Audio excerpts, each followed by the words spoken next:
آگے فرمایا تتنزل علیہم الملائکہ، کہ فرشتے ان پر نازل ہوتے ہیں. اور فرشتے کیا کرتے ہیں؟ فرشتے یہ کہتے ہیں اللہ تخافوا ولا تحزنوا، کہ تم نہ خوف کرو نہ تم غمگین ہو،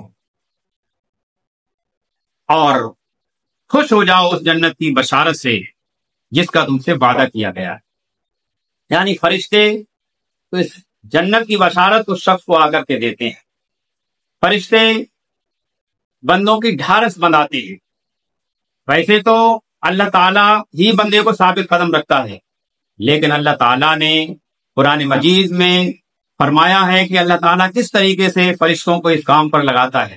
جنگ بدر کے موقع پر سورہ انفال میں ہم کو یہ الفاظ ملتے ہیں اذ قال ربک للملائکۃ انی معکم فثبتوا الذین آمنوا سألقی فی قلوب الذین کفروا الرعب، کہ جب آپ کا رب فرشتوں کو اشارہ کر رہا تھا